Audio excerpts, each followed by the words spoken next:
کیا روس یوکرائن جنگ تیسری عالمی جنگ کا آغاز تو نہیں؟ ہتھیاروں کے لحاظ سے کون سا ملک کتنا تگڑا ہے؟ تو آئیے ڈالتے ہیں نظر دونوں ملکوں کی موجودہ فوجی اور دفاعی صلاحیت پر۔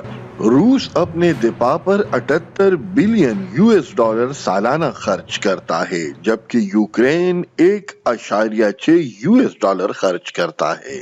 بات کی جائے دفاعی ساز و سامان کی تو اس مد میں بھی روس یوکرین سے کئی گنا زیادہ مضبوط ہے۔ گلوبل فائر وار کے اعداد و شمار کے مطابق روس دنیا کی دوسری بڑی فوجی طاقت ہے، جبکہ یوکرائن کا نمبر 22واں ہے۔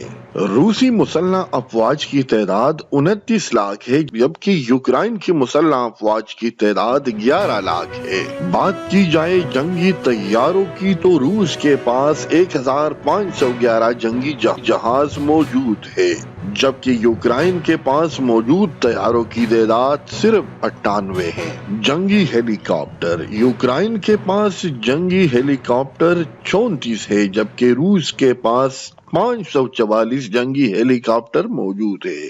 میدانی لڑائی میں ٹینک کسی بھی فوج کا اثاثہ ہوتے ہیں۔ ٹینکس کے لحاظ سے دیکھا جائے تو روس کو یوکرائن پر برتری حاصل ہے۔ روس کے پاس 12,240 ٹینک، جبکہ یوکرائن کے پاس 2,598 ٹینک موجود ہیں۔ اس طرح اگر بات کی جائے بختربند گاڑیوں کی تو روس کے پاس 30,122 بختربند گاڑیاں، جبکہ یوکرائن کے پاس 12,303 بختربند گاڑیاں ہیں۔ قابل انتقال توپیں: روس کے پاس قابل انتقال توپوں کی تعداد 7,571 ہے، جبکہ یوکرائن کے پاس 2,401 قابل انتقال توپیں موجود ہیں۔ اور آئیے اب بات کرتے ہیں ایک ایسی ہتھیار کی جس کی وجہ سے روس کو اس جنگ میں نفسیاتی برتری حاصل ہے، اور وہ ہے ایٹمی ہتھیار۔ یہ ہم سب کو معلوم ہے کہ روس ایک ایٹمی طاقت، جبکہ یوکرائن آزاد ہوتے ہی ایٹمی اثاثوں سے دستبردار ہو چکا تھا۔